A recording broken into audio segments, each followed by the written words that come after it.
Hi friend, कैसे हो आप सभी। उम्मीद करते हैं स्वस्थ होंगे, मस्त होंगे और अपनी तैयारी को अच्छे से आप कर रहे होंगे। तो फ्रेंड, रोज की तरह हम आज करंट अफेयर, जीके, जीएस उन सारे टॉपिक को कवर किया है जो आपकी परीक्षा में लगातार पूछे जा रहे हैं और जिनसे प्रश्न आने की संभावनाएं हैं।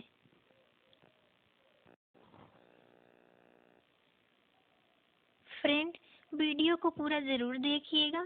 ये आपकी हर एक परीक्षा के लिए बहुत ही महत्वपूर्ण है। आप चाहे कोई भी परीक्षा क्यों ना दे रहे हो। तो हम अपनी क्लास को शुरू करते हैं। पहला क्वेश्चन है, पानीपत का प्रथम युद्ध किस वर्ष हुआ था। तो पानीपत का प्रथम युद्ध कब हुआ था? 21 अप्रैल 1526 को। 1526 में 21 अप्रैल को पानीपत का प्रथम युद्ध हुआ था। ये किन के बीच हुआ था? तो इब्राहिम लोदी और बाबर के मध्य में। किसके मध्य? इब्राहिम लोदी और बाबर के मध्य में हुआ था। इसमें जीता कौन था? बाबर। इब्राहिम लोदी हार गया था और बाबर जीता था।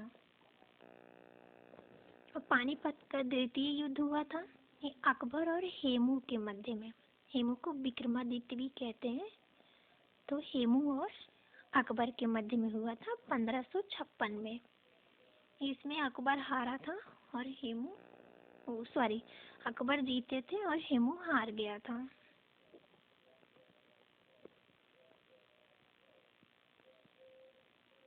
तो पानीपत का द्वितीय युद्ध अकबर और हेमू के मध्य 1556 ईस्वी में विजयी अकबर हुआ था। हेमू इसमें हार गए थे। अगला क्वेश्चन है, ब्रिटिश सम्राट के अधीन नियुक्त भारत का पहला वायसराय कौन था। तो ब्रिटिश सम्राट के अधीन नियुक्त भारत का पहला वायसराय लॉर्ड कैनिंग था। ये कब से कब तक था? तो 1856 ईस्वी से 1862 ईस्वी तक था। इसी के कार्यकाल में इंडियन हाई कोर्ट एक्ट पारित हुआ था 1861 में, जिसके अंतर्गत मुंबई, कोलकाता, मद्रास में उच्च न्यायालय की स्थापना की गई थी।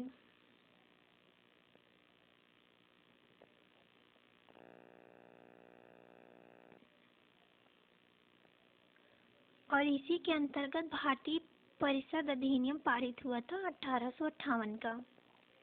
लॉर्ड कैनिंग के अंतर्गत ही इसके कार्यकाल में भारतीय परिषद अधिनियम पारित हुआ 1858 ईस्वी में। और इसी के समय में ही 1857 का महत्वपूर्ण विद्रोह और भारत का प्रथम स्वतंत्रता विद्रोह भी इसे कहा जाता है। 1857 का विद्रोह इसी के कार्यकाल में प्रारंभ हुआ था।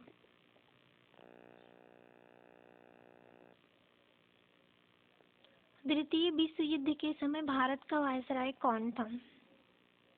फ्रेंड, मैंने एक ही क्वेश्चन में आपके कई सारे क्वेश्चन को कवर किया है।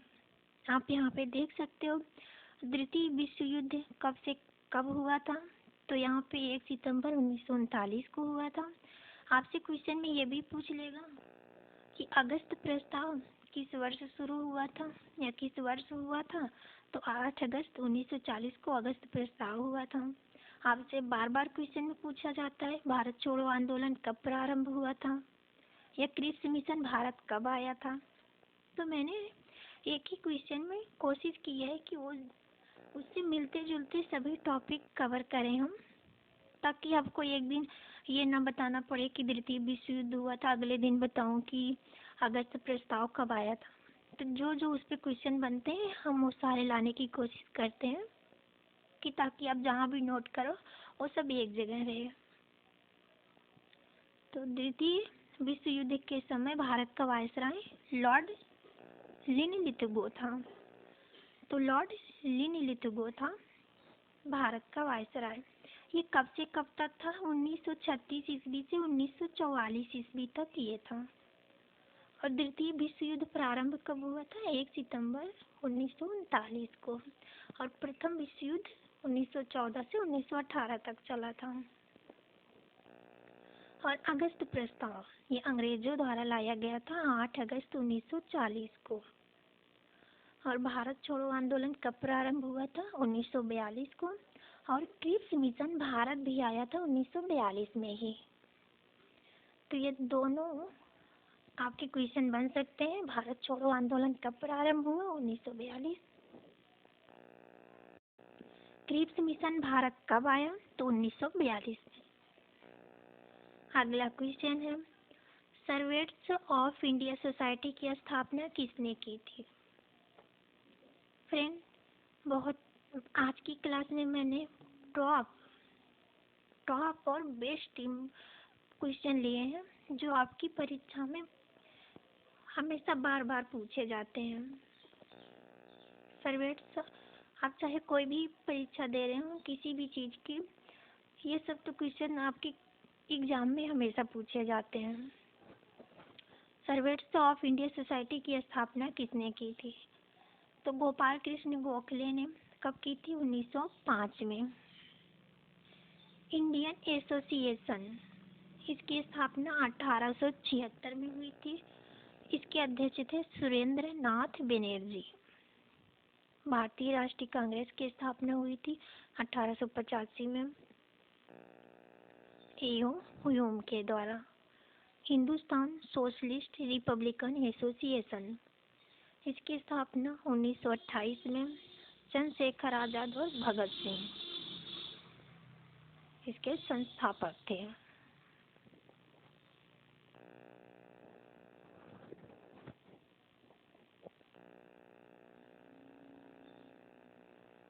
अगला क्वेश्चन है, हाल ही में किस तारीख को विश्व पोलियो दिवस मनाया गया? तो किस तारीख को विश्व पोलियो दिवस मनाया गया? 24 अक्टूबर। 24 अक्टूबर को विश्व पोलियो दिवस मनाया गया। अगला क्वेश्चन है, भारतीय अंतर्राष्ट्रीय फिल्म महोत्सव के 55वें संस्करण का फोकस देश किसे बनाया गया? तो अंतर्राष्ट्रीय फिल्म महोत्सव का 55वां संस्करण है, इसका फोकस देश ऑस्ट्रेलिया बना है।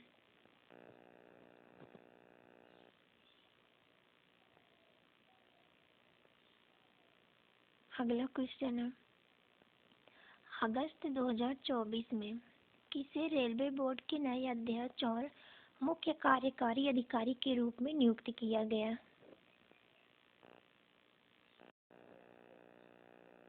तो रेलवे बोर्ड के नए अध्यक्ष कौन बन गए हैं? सतीश कुमार। सतीश कुमार 2024 में रेलवे बोर्ड के अध्यक्ष हैं। और रेलवे बोर्ड की स्थापना कब हुई थी? तो 8 इसकी स्थापना कब हुई थी? तो 8, यहाँ पे मई लिखना था, टाइपिंग मिस्टेक है, हम लिख देते हैं।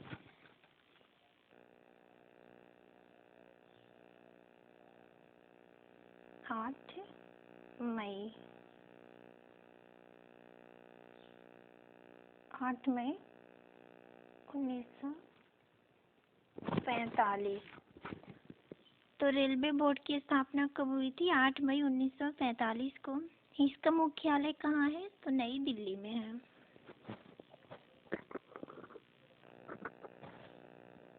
अगला क्वेश्चन है, हाल ही में सर्वोच्च न्यायालय के 51वें मुख्य न्यायाधीश किसे बनाने की घोषणा हुई है?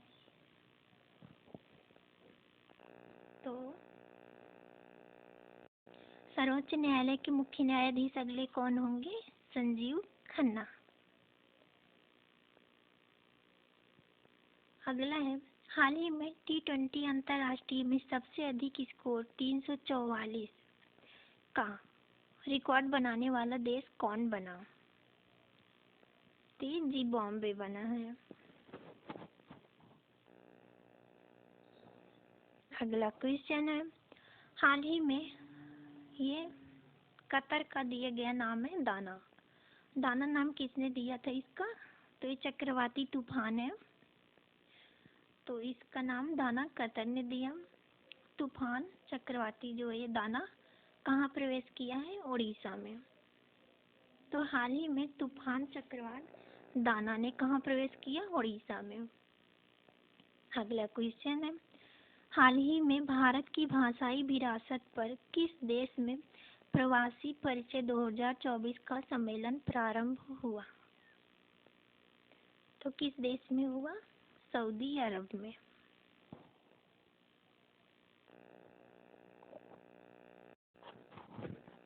और फिर ये सऊदी अरब रियाद, ये सऊदी अरब की राजधानी है रियाद। और हम आपको बता दें तो सऊदी अरब की मुद्रा है रियाल, जबकि इसकी संसद है मजलिस अल शुरा। तो सऊदी अरब की संसद का नाम है मजलिस अल शुरा और ये इसकी राजधानी है रियाद। अगला क्वेश्चन है, हाल ही में हिमालय में किसकी नई प्रजाति खोजी गई है जिसका संबंध एंगुइकुलस डिकैप्रियोई से है? तो आप बताइए, हिमालय में किसकी नई प्रजाति खोजी गई? तो सांप की, वहाँ पे सांप की नई प्रजाति खोजी गई है। अगला है, हाल ही में किस अभिनेता को यूके में महात्मा गांधी नेतृत्व पुरस्कार से सम्मानित किया गया है? तो महात्मा गांधी नेतृत्व पुरस्कार 2024 किसे मिला?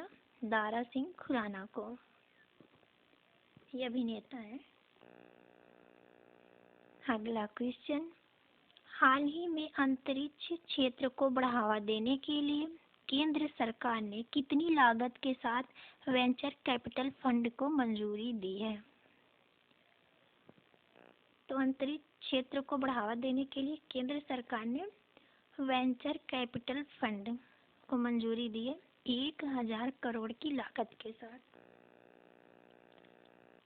1000 करोड़ की लागत के साथ।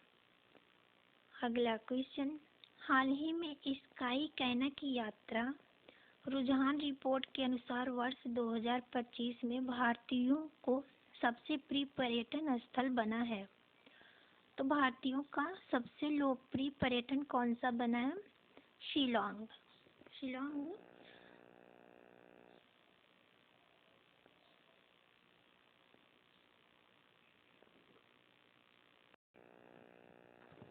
अगला क्वेश्चन है, हाल ही में किस जगह पर विजयनगर साम्राज्य के ताम्रपत्र अभिलेख की खोज हुई है? तो विजयनगर के ताम्रपत्र अभिलेख की खोज हुई है अभी हाल ही में तमिलनाडु में।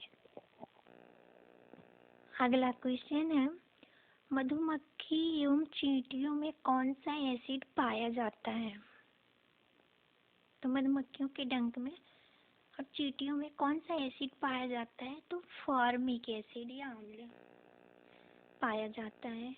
और नींबू, संतरा, टमाटर आदि खट्टे फलों में सिट्रिक अम्ल पाया जाता है। आपसे क्वेश्चन में पूछ लेगा, नींबू में कौन सा अम्ल पाया जाता है? तो सिट्रिक अम्ल। अगला क्वेश्चन, पानी को कीटाणु रहित करने में उपयोग होने वाला धातु कौन सा है? तो पानी को कीटाणु रहित करने में किसका उपयोग किया जाता है? तो क्लोरीन का। अगला क्वेश्चन, कैंसर एवं ट्यूमर का अध्ययन किसके द्वारा किया जाता है? तो कैंसर एवं ट्यूमर का अध्ययन ऑन्कोलॉजी के द्वारा किया जाता है। इसके द्वारा कैंसर एवं ट्यूमर की जांच की जाती है। अगला क्वेश्चन, उच्च दाब क्षेत्र से भूमध्य सागर की ओर चलने वाली पवनों को क्या कहते हैं? तो उच्च दाब क्षेत्र से भूमध्य सागर की ओर चलने वाली पवनों को व्यापारिक पवनें कहते हैं। अगला है, सबसे बड़ा तारामंडल कौन सा है? तो हाइड्रा है। अगला क्वेश्चन, विश्व की सबसे गहरी झील कौन सी है? आप बताइए, विश्व की सबसे गहरी झील कौन सी है? तो ये बैकॉल झील है। अगला क्वेश्चन, हैदराबाद किस नदी के किनारे बसा है? तो हैदराबाद मूसी नदी के किनारे बसा है। इलाहाबाद गंगा और यमुना के संगम पर बसा है। अगला क्वेश्चन, बिहार में होम रूल लीग की स्थापना किस वर्ष हुई थी? तो बिहार में होम रूल लीग की स्थापना 16 दिसंबर 1916 को हुई थी। कब हुई थी? 16 दिसंबर 1916 को, जिसके अध्यक्ष थे मजहर उल हक। मजहर उल हक इसके अध्यक्ष थे। Most important question, grand old man of India किसे कहा जाता है? कई बार एग्जाम में पूछा जा चुका है। Grand old man of India, ये दादा भाई नौरोजी को कहा जाता है।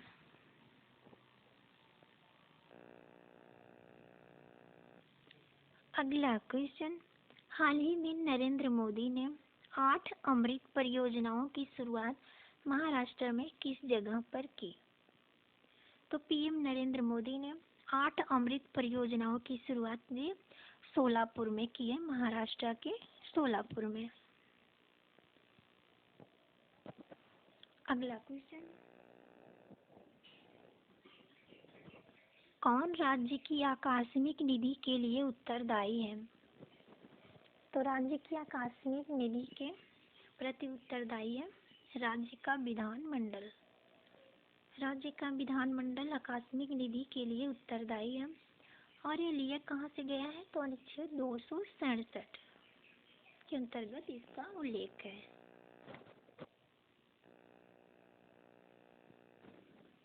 अगला क्वेश्चन है,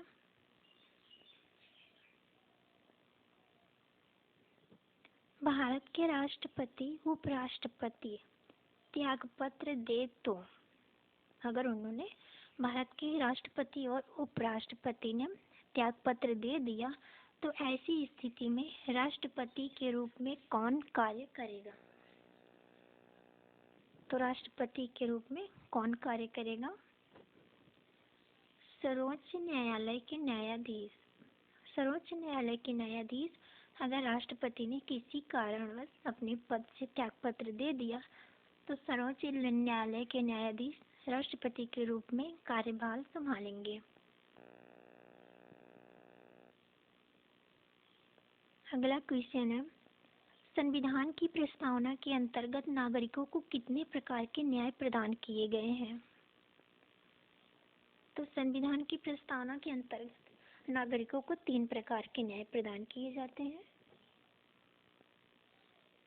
जिनमें से है सामाजिक, आर्थिक और राजनैतिक न्याय। ये 3 प्रकार के न्याय प्रदान किए जाते हैं। इसमें 3 प्रकार के न्याय प्रदान किए जाते हैं, जबकि संविधान की प्रस्तावना के अंतर्गत नागरिकों को 5 प्रकार की स्वतंत्रताएं दी गई हैं। उन्हें 5 प्रकार की स्वतंत्रता प्राप्त है। पहले में है विचार की स्वतंत्रता दी जाती है उनको, अभिव्यक्ति की स्वतंत्रता, विश्वास, धार्मिक स्वतंत्रता और उपासना की स्वतंत्रता। पहले विचार की स्वतंत्रता, दूसरे में अभिव्यक्ति की उनको स्वतंत्रताएं दी जाती हैं और तीसरा है विश्वास की स्वतंत्रता उनको दी जाती है। चौथा धार्मिक स्वतंत्रता और पांचवा है उपासना की स्वतंत्रता। ये 5 प्रकार की स्वतंत्रताएं उन्हें प्राप्त है नागरिकों को। भारत के सभी नागरिकों को 5 प्रकार की स्वतंत्रता प्राप्त है। अगला क्वेश्चन है, भारत का पहला डॉल्फिन रिसर्च सेंटर किस जगह पर है? भारत का पहला डॉल्फिन रिसर्च सेंटर हाल ही में शुरू किया गया पटना में, बिहार के पटना में।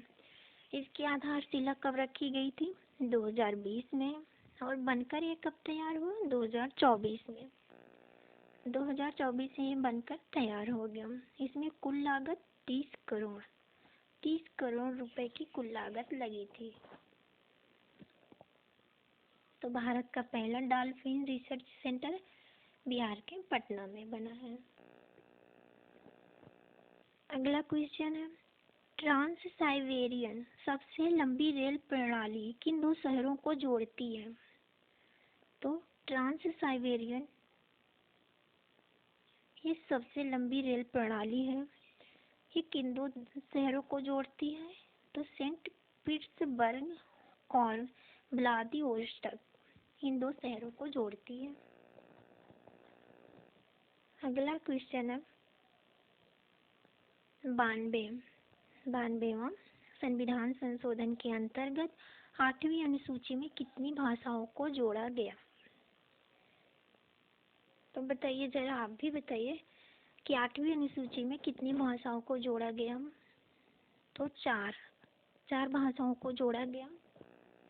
मैथिली, डोगरी, बोडो, संथाली, इन 4 भाषाओं को जोड़ा गया। अगला है भारत के राष्ट्रीय ध्वज को संविधान सभा द्वारा कब अंगीकृत किया गया, मतलब कब अपनाया गया? तो राष्ट्रीय ध्वज को संविधान सभा में कब अपनाया गया? 22 जुलाई 1947 को इसे अपनाया गया। और ध्वज की लंबाई चौड़ाई का अनुपात कितना है? 3:2 है। और इसमें 3 रंग होते हैं, 3 रंगों की पट्टियां होती हैं जिसमें केसरिया, सफेद, हरा, ये 3 रंग होते हैं। सफेद पट्टी के बीच में 24 तीलियों वाला नीला चक्र है। सफेद पट्टी के बीच में 24 तीलियां वाला नीला चक्र है। 3 रंगों की पट्टियां हैं, मैंने भी बताया, केसरिया, सफेद, हरा। कब अपनाया गया राष्ट्रीय ध्वज को? 22 जुलाई 1947 को। अगला क्वेश्चन है बास्केटबॉल खेल में खिलाड़ियों की संख्या कितनी होती है? तो बास्केटबॉल में कितने खिलाड़ी होते हैं? 5 होते हैं। अगला है मेजर ध्यानचंद ट्रॉफी का संबंध किस खेल से है? तो मेजर ध्यानचंद ट्रॉफी का संबंध हॉकी से है। हॉकी के लिए अन्य कप जो दिए जाते हैं तो Beighton cup, Rangaswamy cup, Aga Khan cup, Indira Gandhi gold cup, ये सभी कप हॉकी में दिए जाते हैं।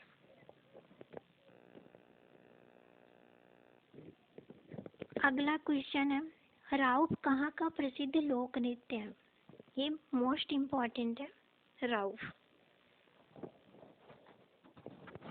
आप यहाँ पे टिक मार लेना, ये बहुत ही इम्पोर्टेंट क्वेश्चन है। मैंने कई सारे PYQ में देखे हैं कि ये पूछा जाता है। राउफ कहाँ का प्रसिद्ध लोक नृत्य है? तो ये जम्मू कश्मीर का है। जम्मू कश्मीर के अन्य प्रमुख लोक नृत्य हैं हिकात, मंदजाल, कूद और हाफिजा, डंडी नाच, दमाली, दुम्हाल। हिकात ये मोस्ट इम्पॉर्टेंट है, यहाँ पे कूद भी बार बार पूछा जाता है, और दमाली। ठीक है, हिकात, मंदजाल, कूद, हाफिजा, डंडी नाच, दमाली और दुम्हाल, ये जम्मू कश्मीर के प्रसिद्ध लोक नृत्य हैं।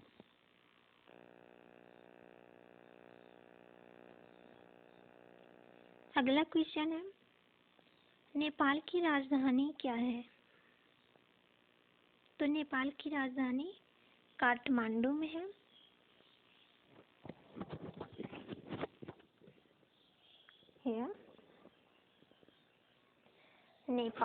नेपाल की राजधानी काठमांडू में है और नेपाल की मुद्रा है नेपाली रुपया। इसकी मुद्रा है संसद, राष्ट्रीय पंचायत। बांग्लादेश है, बांग्लादेश की राजधानी ढाका है, मुद्रा टका है, संसद जातीय संसद है। तो बांग्लादेश की मुद्रा कौन सी है? टका है। बांग्लादेश की संसद जातीय संसद है। इराक है, इराक की राजधानी कहाँ है? बगदाद। इराक की राजधानी बगदाद है और इराक की मुद्रा है इराकी दिनार। और इराक की संसद का नाम है नेशनल असेंबली। तो नेपाल की राजधानी काठमांडू, मुद्रा नेपाली रुपया, संसद राष्ट्रीय पंचायत। बांग्लादेश की राजधानी ढाका में है, मुद्रा टका, संसद जातीय संसद। इराक की राजधानी बगदाद, मुद्रा इराकी दिनार, संसद नेशनल असेंबली।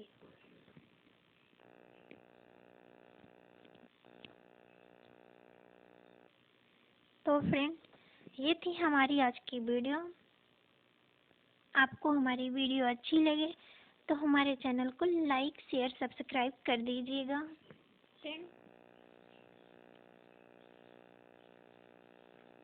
फ्रेंड, काफ़ी मेहनत लगता है, दिन भर इसमें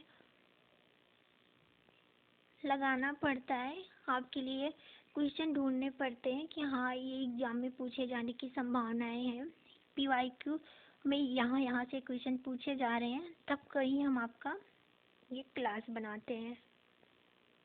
तो फ्रेंड, वीडियो को लाइक सब्सक्राइब ज़रूर कर दीजिएगा। थैंक यू, धन्यवाद।